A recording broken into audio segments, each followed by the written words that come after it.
ચલો આજે આપણે આપણા પ્રકરણના છેલ્લા પડાવ પર છીએ.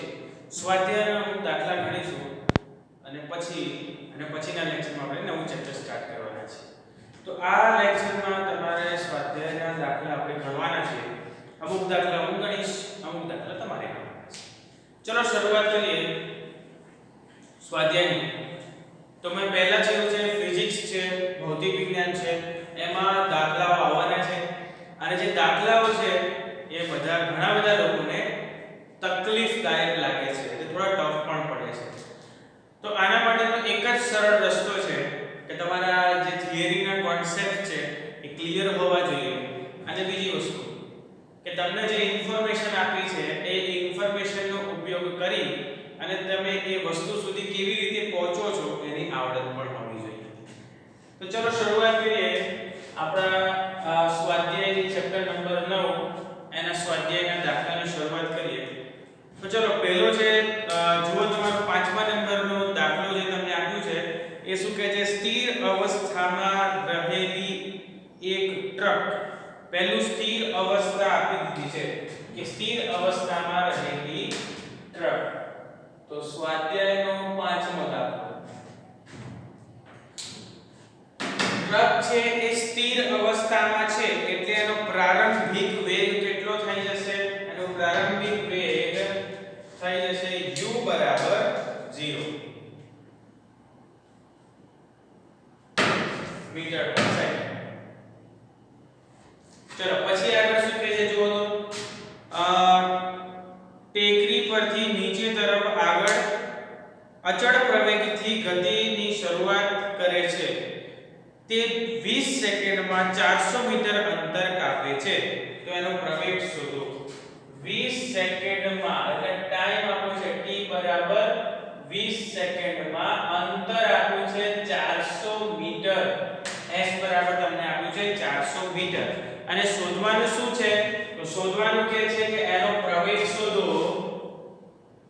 અને બીજું કે જો એનું મુસાફરો સાથેનું કુલ વજન, એનું કુલ દળ 7 ટન હોય તો બળ પણ શોધો. અચ્છા, બળ એટલે F પણ તમારે શોધવાનો છે. તો અહીંયા બે વસ્તુ તમારે શોધવાનું છે, એક છે પ્રવેગ અને બીજો છે બળ. ચલો હવે તમારી પાસે જેટલી ઇન્ફોર્મેશન હતી એ ઇન્ફોર્મેશન આપણે ભરી દીધી. આપણે આ કેસ સોલ્વ કરવાનો છે. 5મા નંબરનો કેસ છે જે આપણે સોલ્વ કરવાનો છે. CID તો જોતા જશો અથવા જોઈ જશે. ચલો આપણી પાસે આટલી વસ્તુ, આટલી ઇન્ફોર્મેશન છે. હવે તમારા દિમાગ ઉપર જોર લગાવો અને એવું કહો કે UTS આપણે એ શોધીએ પહેલા. અને એ હોય એવું કોઈ તમારા ધ્યાનમાં છે સૂત્ર કે કઈ એવી ઇન્ફોર્મેશન કે જેનાથી આપણે એ સુધી પહોંચી શકીએ? તો તમે કદાચ વિચાર્યું હશે તો તમારી પાસે આ એક સૂત્ર છે, S બરાબર UT plus 1/2 AT². S is equals to UT plus 1/2 AT². એ તમારી પાસે સૂત્ર છે ને? ચલો આથી શરૂઆત કરીએ. તો અહીંયા S ની કિંમત છે, U છે, T છે, A નથી, T છે. તો A મળી જશે અને જો A મળી જશે તો આ ખૂણી પણ મળી જશે. ખૂણી એટલે કે F બળ એ પણ મળી જશે. તો ચલો કરીએ. મુક્તાજીની કિંમત, S ની કિંમત આવશે 400, U ની કિંમત આવશે 0 ગુણ્યા T ની કિંમત આવશે 20 વત્તા 1/2 ગુણ્યા E ની કિંમત આપણને ખબર નથી. T ની કિંમત આવશે 20 નો વર્ગ. આ 20 ના વર્ગની જગ્યાએ હું 400 લખી શકું? તો 20 ના વર્ગની જગ્યાએ હું લખું છું 400. બરાબર છે મિત્રો? ચલો 20 નો વર્ગ જ રાખો, પાછા કન્ફ્યુઝ થઈ જશો. ચલો હવે તો શું શોધવાનું છે? A શોધવાનું છે. એટલે આ તો થઈ ગયું 0 એટલે કે 400 બરાબર 20 ગુણ્યા 0. 20 ગુણ્યા 0 કેટલા થાય મિત્રો? 0 થાય. 0 સાથે કોઈ પણ ને ગુણો, જવાબ આવે 0. 20 નો વર્ગ 400. બરાબર શું થશે 400 ગુણ્યા 2 ગુણ્યા 400 બરાબર ને આમાં જાજો ભાગ્યા 400 400 કટ તો અહીંયા તમને a બરાબર મળ્યું 2 મીટર પર સેકન્ડ સ્ક્વેર. એકમો યાદ રાખવાના છે, એકમો ભૂલવાના નથી. બરાબર છે મિત્રો? તો અહીંયા આવી જાય છે આપણી પાસે a બરાબર 2 મીટર પર સેકન્ડ સ્ક્વેર. તો ચલો આનું કામ પૂરું થઈ ગયું. હવે જોઈએ f. તો f નું કોઈ તમારી પાસે સૂત્ર યાદ છે તમને કે જેમાં f આવતો હોય?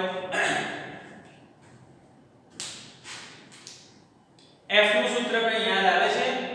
તો તમારી પાસે સૂત્ર છે f બરાબર ma. હે ને મિત્રો? f બરાબર ma. આ સૂત્ર તમને ખબર છે કે ભાઈ f બરાબર ma. કોણ એક લોચો ફરી શું? તો f શોધવો હોય તો તમારે m અને a બંનેની કિંમત જોઈએ. ગુણાકાર કરો તો જવાબ આવે. a ની કિંમત તો ચલો આપણે શોધી દીધી. પણ m તો અહીંયા તમને આપ્યું છે કે જે ટ્રક છે એનું દળ 7 ટન છે. એટલે કે જો m ની વાત કરવામાં આવે તો m બરાબર તમને 7 ટન આપ્યું છે. પણ 1 ટન બરાબર 1000 કિલો ગ્રામ થાય. તો થાય 7000 કિલોગ્રામ. તો સર એ ડાયરેક્ટ 7 મૂકો તો ના ચાલે? ના ચાલે. વજન અથવા તો દળ હંમેશા કિલોગ્રામમાં જ હોવું જોઈએ. વેગ હંમેશા મીટર પર સેકન્ડમાં હોવો જોઈએ. સમય હંમેશા સેકન્ડમાં, અંતર મીટરમાં, પ્રવેગ મીટર પર સેકન્ડ સ્ક્વેરમાં. યાદ રાખવાનું. ના હોય તો ચેન્જ કરી દેવાનું. ચલો હવે m આપણને મળી ગયો 7000 kg. તો f શોધી શકીએ? કેમ નહીં? 7000 ગુણ્યા a એટલે કે 2 એટલે કે 14000 ન્યૂટન જેટલું બળ ઉત્પન્ન થાય છે. કેટલું? 14000 ન્યૂટન જેટલું બળ ઉત્પન્ન થાય છે. બરાબર છે મિત્રો? આપણને a અને f શોધવાનું કીધું. a અને f આપણે શોધી લીધા. ચલો એનાથી હવે આગળ વધીએ છીએ. આગળ જઈએ છીએ સ્વાધ્યાયમાં દાખલા નંબર 7 ઉપર. જે દાખલાઓ સ્કીપ કરું છું એ દાખલા તમારે ગણવાના છે. બરાબર છે મિત્રો? એ દાખલા તમારે ગણવાના છે. ચલો ગણીએ છીએ સ્વાધ્યાયનો દાખલા નંબર 7.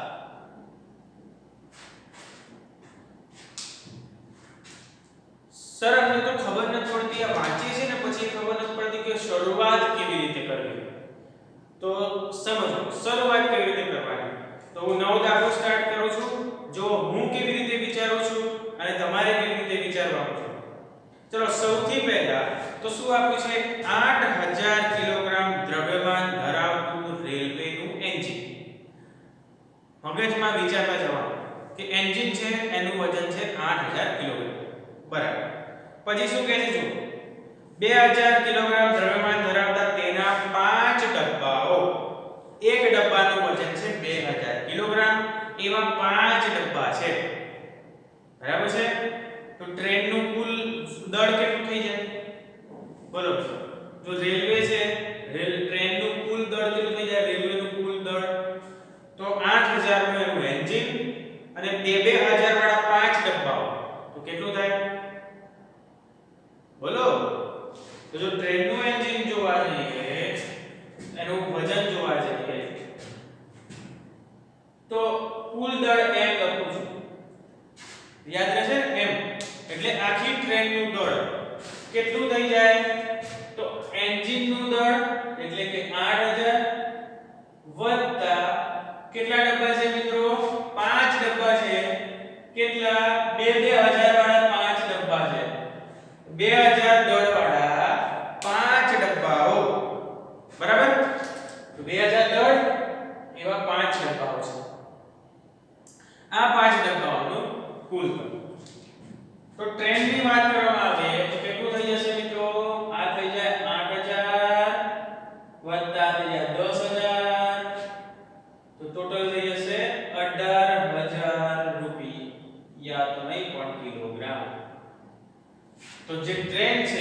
એનું કુલ દળ 18000 કિલોગ્રામ થઈ ગયું. મેં તો હજી એક જ લાઈન વાંચી છે. પછી આગળ શું કહે છે જો સમક્ષિતિજ દિશામાં ખેંચવામાં આવે છે. જો એન્જિન 40000 ન્યૂટનનું બળ લગાડતું હોય, ચલો અહીંયા બળ આપ્યું કેટલું છે 40000 ન્યૂટનનું બળ લાગતું હોય. પછી શું કહે છે અને પાટા દ્વારા 5000 ન્યૂટનનું ઘર્ષણ બળ લાગતું હોય. સરસ દાખલો છે. શું કહે છે જો 5000 ન્યૂટનનું ઘર્ષણ બળ લાગતું હોય તો તમારે શું શોધવાનું છે કે ચોખ્ખું પ્રવેગી બળ, ટ્રેનનો પ્રવેગ શોધવાનો છે અને બીજું શું શોધવાનું છે ડબ્બા 1 દ્વારા ડબ્બા 2 પર લાગતું બળ શોધો. 1 દ્વારા 2 પર લાગતું બળ. તો ચલો સૌથી પહેલા તો એક કામ એ કરીએ કે ચોખ્ખું પ્રવેગી બળ શોધી લઈએ. હવે ચોખ્ખું પ્રવેગી બળ એટલે શું? ચલો હવે હું તમને એમ કહું કે તમે દોડી રહ્યા છો, બરાબર છે? તમે દોડી રહ્યા છો પણ એમાં તકલીફ એવી છે કે બળ વિરુદ્ધ દિશામાં બળ લાગવાના કારણે કોઈક ને તમે પકડી રહ્યા છો, તમને પાછળથી પકડી રહ્યા છો, તમે એને ખેંચીને લઈ જાઓ છો, એટલે કે તમને વિરુદ્ધ દિશામાં બળ લાગે છે. તો હવે સમજો કે ધારો કે તમે 20 કે 25 ન્યૂટનના તાકાત લગાવીને દોડી રહ્યા છો, 25 ન્યૂટન તાકાત લગાવીને દોડી રહ્યા છો અને તમને પાછળની તરફ જે ખેંચે છે એ 5 ન્યૂટન બળથી તમને ખેંચે છે. 25 ન્યૂટનના તાકાતથી તમે આગળ દોડી રહ્યા છો એવું સમજવાનું છે. એવા બળ સાથે તમે આગળ દોડી રહ્યા છો અને 5 ન્યૂટનનું બળ તમને વિરુદ્ધ દિશામાં પાછળ લાગી રહ્યું છે. હવે 5 ન્યૂટન બળ તમને પાછળ લાગે છે, આગળ તમે 25 ન્યૂટનના બળથી જઈ રહ્યા છો, તે પાછળ 5 ન્યૂટન વાળો તમારી પાછળ જ આવવાનો છે, કેમ કે એનું 5 ન્યૂટનનું બળ છે એટલે એનું બળ તો કઈ ના કરે. તમે 25 લગાવો છો એટલે તમારી સાથે જ આવશે, પણ એનું બળ તો લાગે છે ને. જો એ 5 ન્યૂટનનું બળ ના હોય એને કાઢી લો સાઈડમાં, તો શું થાય? તો તમે વધારે તાકાતથી વધારે ફાસ્ટ દોડી શકે. કેમ કે તમે પૂરેપૂરું 25 ન્યૂટનનું બળ દોડવામાં જ લગાવો છો. આમાં જે 25 ન્યૂટનનું તમે જે બળ લગાવો છો કે જેમાં 5 ન્યૂટન પાછળ તમારી પાછળ લગાવેલું છે, પાછળ ખેંચવામાં આવી ગયું છે, તો એમાં તમારા 5 ન્યૂટન તો પેલા પાછળના 5 ન્યૂટનને 0 કરવામાં વપરાઈ જાય છે. તો તમે ફક્ત 20 ન્યૂટનના બળનો ઉપયોગ કરો છો વાસ્તવમાં દોડવા માટે. 5 ન્યૂટન બળ તો પાછળના 5 ન્યૂટન બળને 0 કરવામાં વપરાઈ જાય છે. સમજમાં આવે છે? તો ટ્રેન જો 40 ન્યૂટનના બળ સાથે આગળ વધતી હોય, 40000 ન્યૂટનના બળથી આગળ વધતી હોય અને 5000 ન્યૂટનનું ઘર્ષણ બળ લાગતું હોય, તો એ 5000 નું ઘર્ષણ બળ વિરુદ્ધ દિશામાં લાગે છે. એનું મૂલ્ય 0 કરવા માટે તમારે 5000 ન્યૂટનનું બળ આમ લગાવવું પડે. તો 5000 ન્યૂટનનું બળ તો ઘર્ષણ બળને શાંત કરવામાં જ વપરાઈ ગયા. તો ટ્રેનને દોડવા માટે કેટલું વપરાયું હશે? ટ્રેનને પ્રવેગિત કરવા માટે કેટલું વપરાયું? 5000 નું ન્યૂટન બળ ઘર્ષણ બળ લાગે છે વિરુદ્ધ દિશામાં. તો 40000 ન્યૂટન બળનો ટ્રેન ઉપયોગ કરે છે. એમાં 5000 ક્યાં વાપરે છે? તો 5000 વાપરે છે ઘર્ષણ બળને શાંત કરવામાં. 5000 વપરાઈ જાય છે. તો વધ્યા કેટલા? 35000 ન્યૂટન વધ્યા અને આ 35000 ન્યૂટન બળથી જ ટ્રેન પ્રવેગિત થાય છે.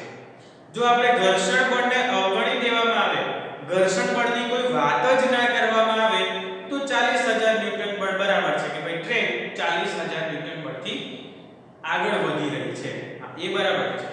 પણ અહીંયા તો ઘર્ષણ બળની ચોખવટ કરી છે એટલે તમારે ચોખ્ખું પ્રવેગી બળ જે તમને પહેલો જ પ્રશ્ન પૂછ્યો છે કે ભાઈ ચોખ્ખું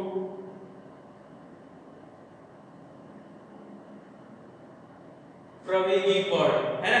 ચોખ્ખું પ્રવેગી બળ શું શોધવાનું કે છે કે ચોખ્ખું પ્રવેગી બળ કેટલું થાય?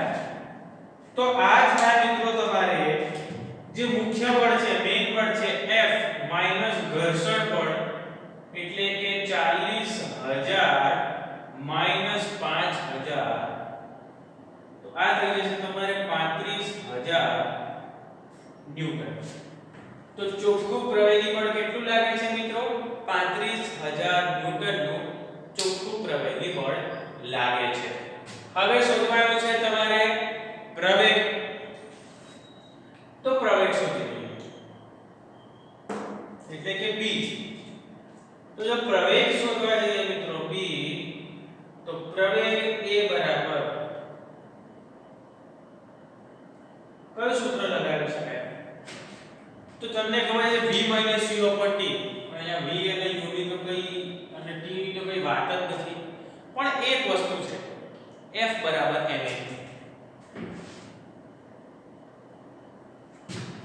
આમાં આપણી પાસે F પણ છે અને m એટલે કે ટ્રેનનું દળ પણ છે, તો a બરાબર F ભાગ્યા m થઈ જાય. હવે મિત્રો તમને એક વાત એ કહું કે F ભાગ્યા m એટલે કે પ્રવેગ શોધવા માટે મારે બળ અને દળ બંને જોઈએ. હવે દળ તો ટ્રેનનું ફિક્સ છે 18000 કિલોગ્રામ, એ તો બદલાવાનું નથી, પણ અહીંયા બળ જો બળ કેટલા આપ્યા છે? એક આપ્યો છે 40000 ન્યૂટન, એક આપ્યું છે 5000 ન્યૂટન અને એક ચોખ્ખું પ્રવેગી બળ શોધ્યું 35000 ન્યૂટન. તો હવે આ ત્રણમાંથી કયું લેવું? 40000 લઉં કે 35000 લઉં? 5 તો નહીં આવે કેમ કે ઘર્ષણ પડશે, તો કયું લેવાનું? તો આના માટે તમારે વિચારવાનું છે મિત્રો. અહીંયા શું કહે છે? પ્રવેગ તમારે શોધવાનો છે. તો પ્રવેગ માટે કયું બળ વપરાય છે? તો પ્રવેગ માટે વપરાય છે 35000 ન્યૂટન. 5000 ક્યાં ગયા? તો ઘર્ષણ બળને શાંત કરવા જતા રહ્યા. વધ્યા કેટલા? 35000. આ 35000 ના કારણે જ પ્રવેગ ઉત્પન્ન થાય છે. તો અહીંયા તમે કયું લેવાના છો? ચોખ્ખું પ્રવેગી બળ એટલે કે F - સ્મોલ f ભાગ્યા દળ, ટ્રેન નું દળ. તો કેટલું છે? ચોખ્ખું પ્રવેગી બળ કેટલું છે? 35000 ભાગ્યા ટ્રેન નું દળ કેટલું છે? 18000. તો આ 3 મીટર કટ થઈ જશે અને 18 ભાગ્યા 35 કરો તો શું થાય? 18 નું 36 થઈ જાય. તો 18 એકાથી ભાગ ચલાવવો પડે. 18 અને 9 પછી 4 અને 4 મીટર પર સેકન્ડ સ્ક્વેર. 1.944 મીટર પર સેકન્ડ સ્ક્વેર આટલો પ્રવેગ ઉત્પન્ન થાય છે. ચલો બીજું, પહેલું અને બીજું બંને શોધી લો. હવે શું કહે છે? દબાણ 1 દ્વારા દબાણ 2 ઉપર લાગતું બળ શોધવાનું છે. હવે બળ તો ખબર છે F, બળ એટલે F બરાબર ma. એ તો આપણને ખબર છે ટ્રેન કેટલાના પ્રવેગથી જઈ રહી છે? 1.944 મીટર પર સેકન્ડ સ્ક્વેર. હવે તમારે શોધવાનું છે દળ. હવે દળ તો સર આટલું છે, આપણે શોધી લીધું છે 18000 કિલોગ્રામ. નહીં, આને શું પૂછ્યું છે? ડબ્બા 1 દ્વારા ડબ્બા 2 ઉપર લાગતું બળ. તો ડબ્બા 1 દ્વારા ડબ્બા 2 ઉપર લાગતું બળ જો આપણે શોધવા જઈએ તો શું થાય? તો સૌથી પહેલા મિત્રો વિચારો કે ડબ્બા 1 દ્વારા ડબ્બા 2 ઉપર લાગતું બળ હોય તો એ ડબ્બો 1 છે એ 2 ને ખેંચી રહ્યો છે, તો 2 નું દળ કેટલું છે? 2000. હવે 2 ને એકલા તો નથી ખેંચતો ને, 2 ની પાછળ 3 છે, 3 ને પણ ખેંચે છે. 3 ની પાછળ 4 છે, 4 ને પણ ખેંચે છે અને 4 ની પાછળ 5 છે, 5 ને પણ ખેંચે છે. એટલે કે 2 3 4 5 આ 4 ડબ્બાને ખેંચે છે. ડબ્બો 1 છે એ 2 3 4 ને 5 એ પાછળના ચારેય ડબ્બાને ખેંચે છે. એટલે અહીંયા તમને એવું પૂછ્યું છે કે ડબ્બા 1 દ્વારા ડબ્બા 2 પર લાગતું બળ, અહીંયા C શોધી લઈએ. ડબ્બા 1 દ્વારા ડબ્બા 2 પર લાગતું બળ હું શોધું છું F બરાબર. હવે અહીંયા દળ કેટલું થાય? તો 2 નું દળ, 3 નું દળ, 4 નું દળ અને 5 નું દળ. કેમ? કેમ કે ચારે ચાર ડબ્બાઓને ડબ્બો 1 ખેંચે છે. એટલે ચારે નું દળ એટલે કે 4 ડબ્બા અને બધાનું 2000 નું દળ એટલે કે m એટલે દળ. અને એ તો તમને ખબર છે 1.944.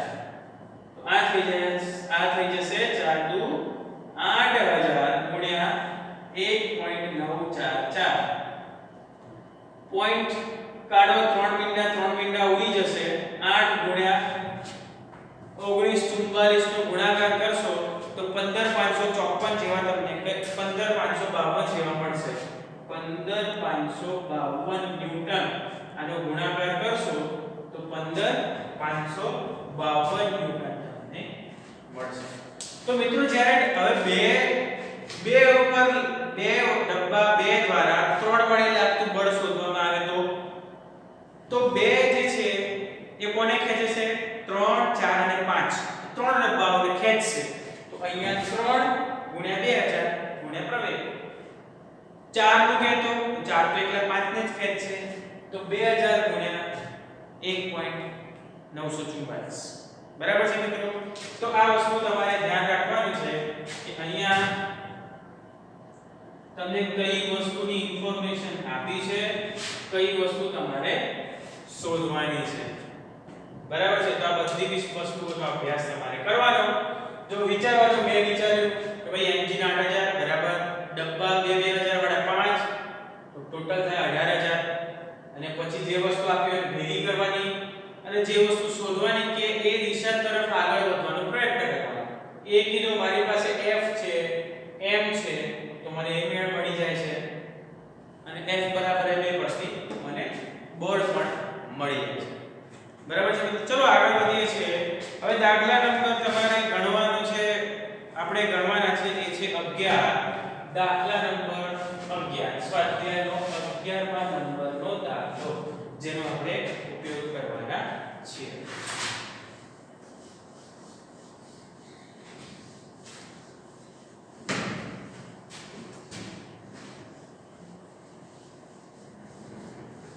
ચલો તો મિત્રો 11 નંબરનો દાખલો જો શું કહે છે? તો 11 નંબરના દાખલામાં એક કહે છે કે 1.5 કિલોગ્રામ જેટલું સમાન દળ ધરાવતા બે પદાર્થો 1.5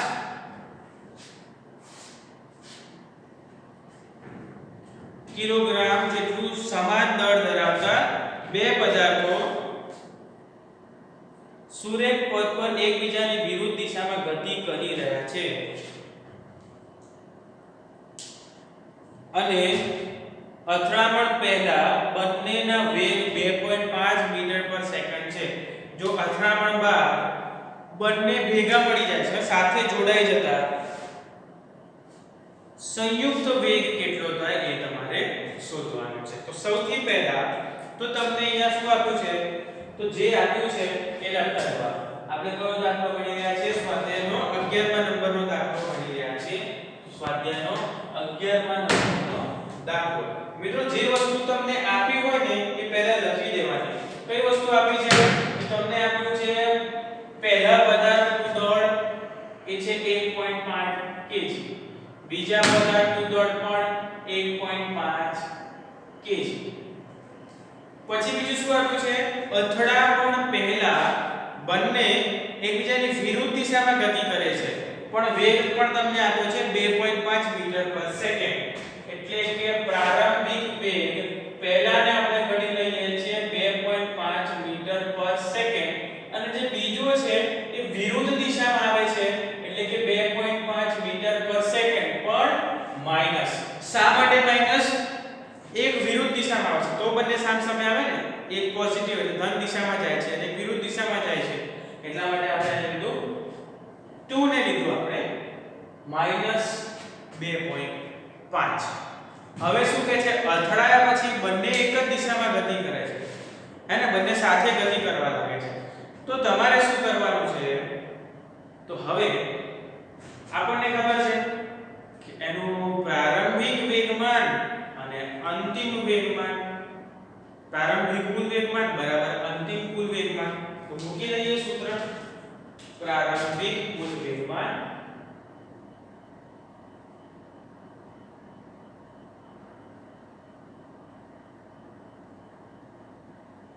બરાબર અંતિમ કુલ વેગમાન. હવે પ્રારંભિક કુલ વેગમાન શું થાય, m1, બોલો મિત્રો, પ્રારંભિક કુલ વેગમાન શું થાય, m1 u1 વત્તા m2 u2, અંતિમ શું થાય m1.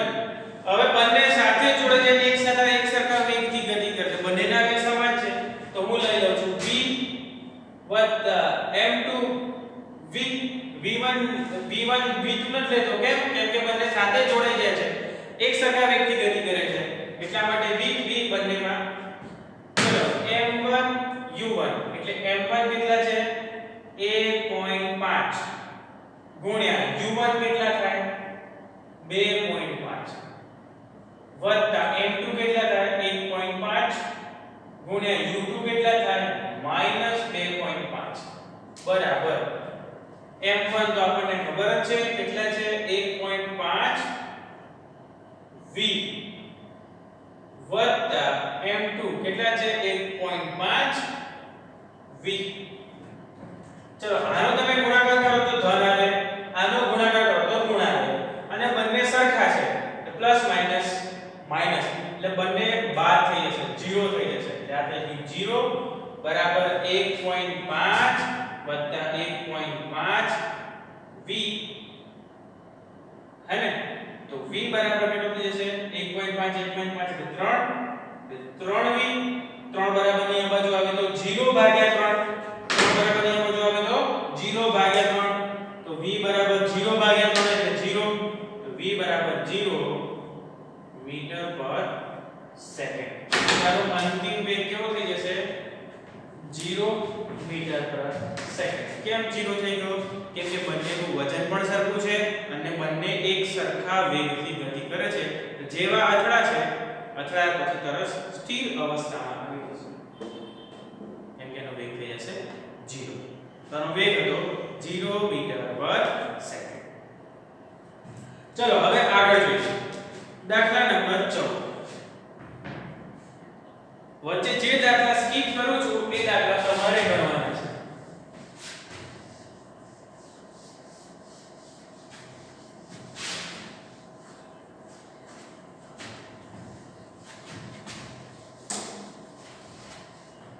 ચલો દાખલા નંબર 14 ની વાત કરીએ. દાખલા નંબર 14 તમારા સ્વાધ્યાયનો 14મા નંબરનો દાખલો શું કહે છે, જો 10 ગ્રામ દળ ધરાવતી એક ગોળી. હવે જો હવે આમાં છે ને ગોળી છે, એવા બધા ગોળીના આવશે વધારે. તો બંદૂકમાંથી ગોળી ચલાવી તો શું થાય શું ના થાય એવું બધું વધારે આવશે. તો સૌથી પહેલા તો શું કરવાનું, જે ઇન્ફોર્મેશન આપી એ પહેલા લખી લેવાની, કઈ જ કરવાનું નહીં, એ જે કે એ સાંભળી લેવાનું. ચલો શું કહે છે, પહેલા તો 10 ગ્રામ દળ ધરાવતી એક ગોળી. ચલો ગોળીનું દળ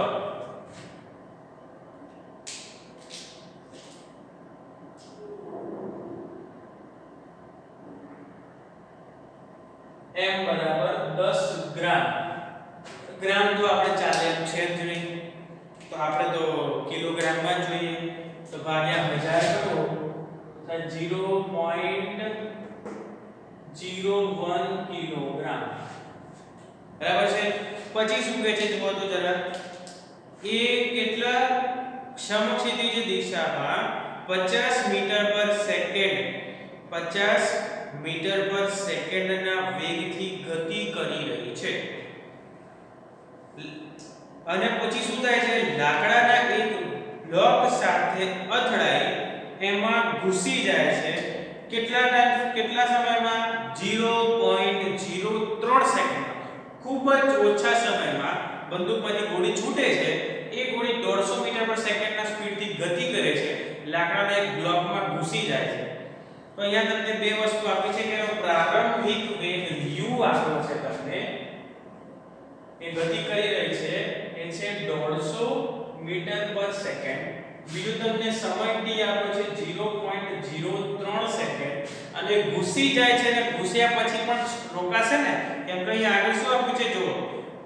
તો એને બ્લોકમાં ઘૂસ્યા બાદ કેટલું અંતર કાપ્યું હશે, એટલે ક્યાંક તો ઊભી રહી હશે, એટલે એનો અંતિમ વેગ v બરાબર 0 મીટર પર સેકન્ડ આપણને મળી ગયો છે.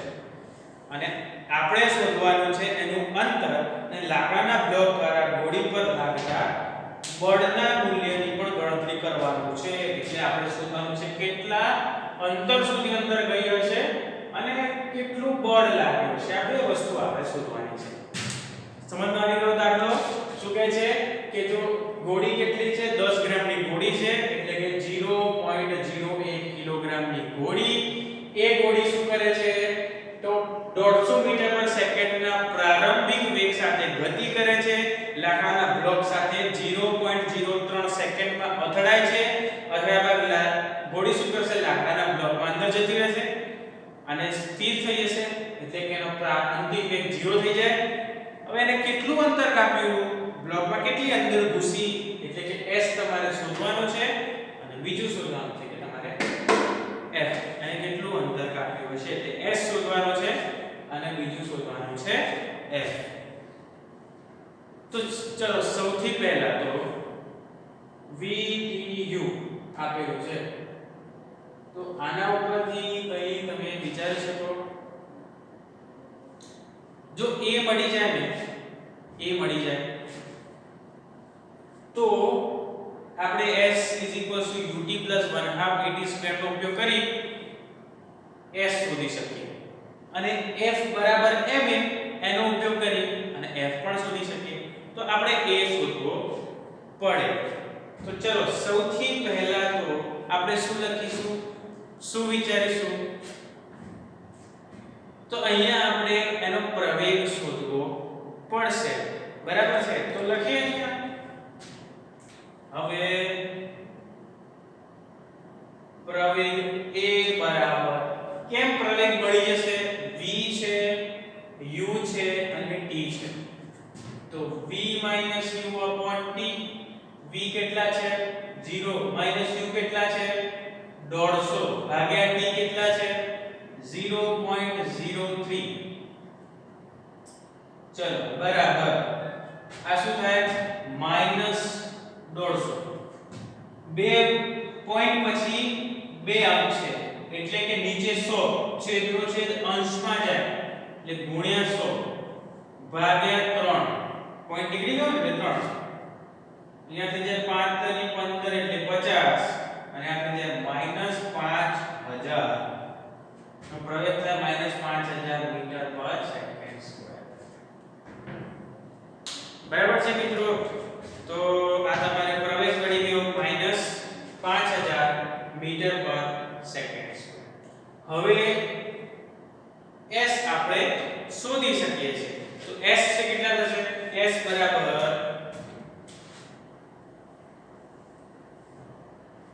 શું થાય? s બરાબર ut + 1/2 at². u કેટલા છે જુઓ જરા, u છે 150, 150 ગુણ્યા t કેટલા છે 3/100. આવી રીતે લખું ચાલે? બે પોઈન્ટ કાઢીને લખું છું અત્યારથી જ. 1/2 a કેટલા છે એ આપણે શોધી લીધા, -5000 અને t કેટલા છે એટલે ગુણ્યા 3/100 ગુણ્યા 3/100. આવડી ગયું. 5 * 15 5 * 10. આ બિંદુ કટ થઈ ગયું, 0 થઈ ગયા. અહીંયાથી આ કટ થઈ ગયું. ચલો શું થશે? આ 9/2 + 5 તરી 15 તરી 45 માઈનસ 45 ભાગ્યા 2 ગુણ્યા 10.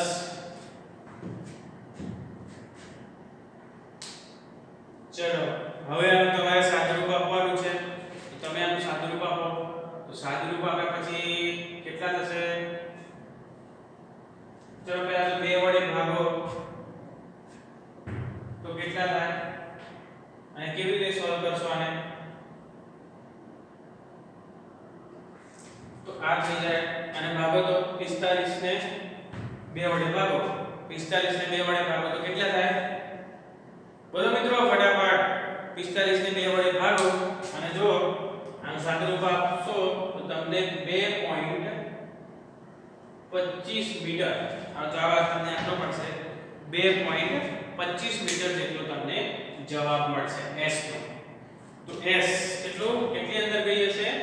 2.25 મીટર જેટલી ઘોડી અંદર ગઈ હશે. ચલો હવે શોધવાનું છે તમારે f. શું કહે છે રકમમાં? જુઓ તો રકમમાં એવું કહે છે કે ઘોડી પર લાગતા બળના મૂલ્યની ગણતરી કરો. હા, હવે ઘોડી પર લાગતું બળ. ચલો હવે બળ F બરાબર કેટલા થાય મિત્રો? F બરાબર ma. લખો ma. કોનું શોધવાનું છે? ઘોડી પર લાગતું બળ. તો ઘોડીનું દળ કેટલું છે? તો જે ઘોડી છે એનું દળ કેટલું છે? 0.01 ગુણ્યા a એટલે કે પ્રવેગ કેટલો આવ્યો? -5000. કરો જે ગુણાકાર. કેટલું બળ લાગે છે? ગુણાકાર કરશો તો 2 પોઈન્ટ કરો એટલે નીચે 100 2 બિંદુ ઉડી જશે -50 ન્યૂટન. તો -50 ન્યૂટન જેટલું આમાં દળ અને બળ લાગશે. બરાબર છે? ચલો આગળ વધીએ છીએ. તો અહીંયા આપણને જે બે વસ્તુ શોધવાની કીધી હતી, એક તો અંતર કે કેટલું અંતર કાપશે બ્લોકમાં, કેટલી અંતર સુધી ઘૂસી જશે. તો 2.25 મીટર સુધી અંદર જતી રહેશે ઘોડી લાકડાના બ્લોકમાં. અને જો બળ શોધીએ કેટલું બળ લાગશે તો -50 ન્યૂટન જેટલું એને બળ લાગશે. બરાબર છે? ચલો હવે આગળ વધીએ છીએ.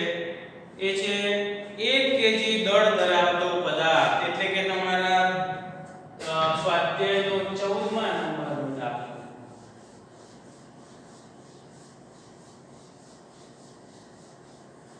સ્વાધ્યાયનો 14મા નંબરનો દાખલો શું કહે છે? જો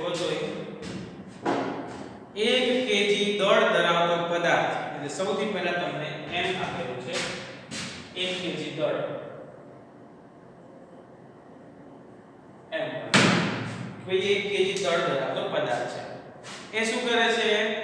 10 મીટર પર સેકન્ડના વેગથી સુરેખ પથ પર ગતિ કરે છે. એટલે કે તમને 10 મીટર પર સેકન્ડ આપી દીધું છે. તો ગતિ કરે છે અને સ્થિર રહેલા 5 કેજી દળના લાકડાના બ્લોકને અથડાય છે. સ્થિર રહેલો છે અને 5 કેજી નો બ્લોક છે. એટલે અહીંયા તમને m2 આપી દીધું છે. એ છે 5 કિલોગ્રામ અને એ સ્થિર અવસ્થામાં છે.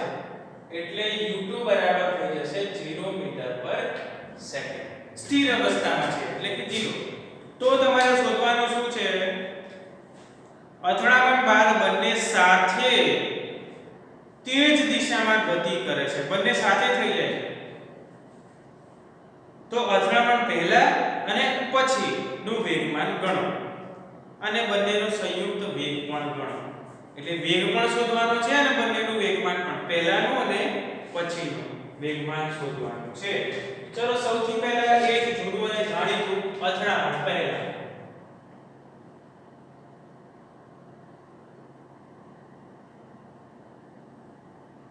અથડામણ પહેલા અને અથડામણ પછી. તો મિત્રો અથડામણ પહેલા શું થાય? અથડામણ પહેલા શું કરી શકાય? અથડામણ પહેલાનું વેગમાન. તો અથડામણ પહેલાનું કુલ વેગમાન જો જોઈએ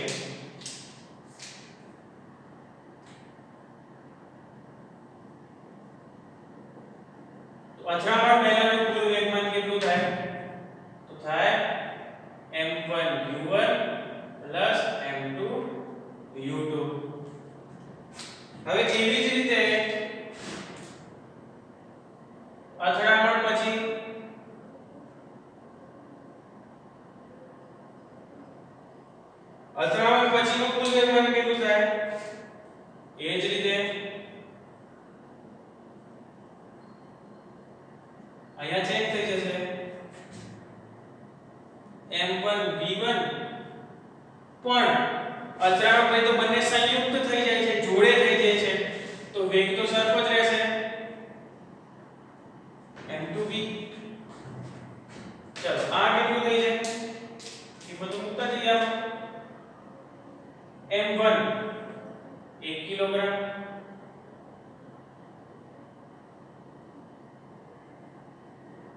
u1 10, m2 5 કિલોગ્રામ, u2 0, તો આ થઈ જાય 10 વત્તા 0, આ થઈ જશે 10. તો મિત્રો મને જરા એમ કહો કે આનો એકમ શું થાય? વેગમાનનો એકમ શું થાય? કિલોગ્રામ મીટર પર સેકન્ડ. બરાબર છે, કિલોગ્રામ મીટર પર સેકન્ડ તમારે આનો વેગમાનનો એકમ થઈ જશે. તો 10 કિલોગ્રામ મીટર પર સેકન્ડ. ચલો હવે અહીંયા જો શું કહે છે? m તો કેટલા છે ભાઈ? 1 ગુણ્યા v વત્તા m2 5 ગુણ્યા v.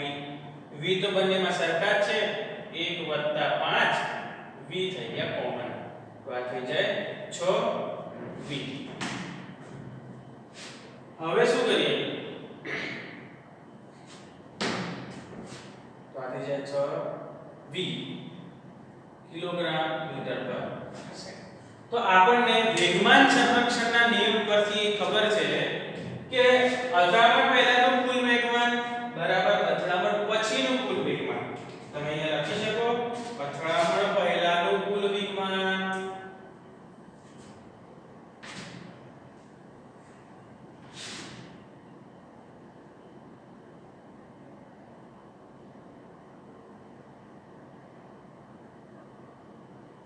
બરાબર અથડામણ પછીનું કુલ વેગમાન. કેટલું છે અથડામણ પહેલાનું કુલ વેગમાન? 10. અથડામણ પછીનું કેટલું છે? 6v. તો v બરાબર કેટલા થાય? 10 ભાગ્યા 6, 5 દુ 10 અને 3 દુ 6, તો v બરાબર કેટલા થઈ જશે?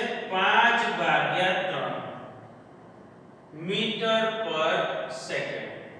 તો આ તો તમને વેગ મળી ગયો કે ભાઈ બંને અથડાયા પછી બંને વચ્ચે જે અથડામણ થાય ત્યારે અથડાયા પછી બંને 5 ભાગ્યા 3 મીટર પર સેકન્ડના વેગથી બંને જશે.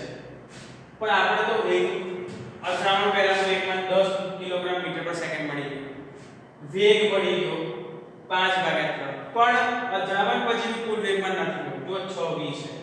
તો લખી શકીએ ને 6 ગુણ્યા 5 ભાગ્યા 3, 3 દુ 6, 5 દુ 10 કિલોગ્રામ મીટર પર સેકન્ડ.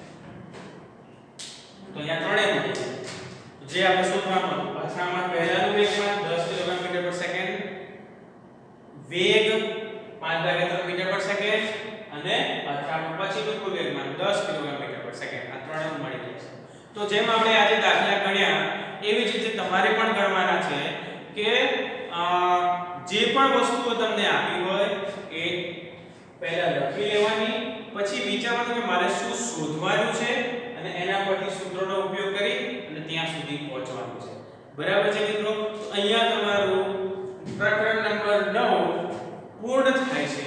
હવે નેક્સ્ટ લેક્ચરથી આપણે 10મું પ્રકરણ તમારું સ્ટાર્ટ કરવાના છે. આના પછીનું જે પ્રકરણ છે એ શરૂ કરવાના છે. એ છે ગુરુત્વાકર્ષણ. એ ગુરુત્વાકર્ષણની આપણે શરૂઆત કરીશું. બરાબર છે મિત્રો? મળીએ નવા ચેપ્ટર સાથે નવા લેક્ચર.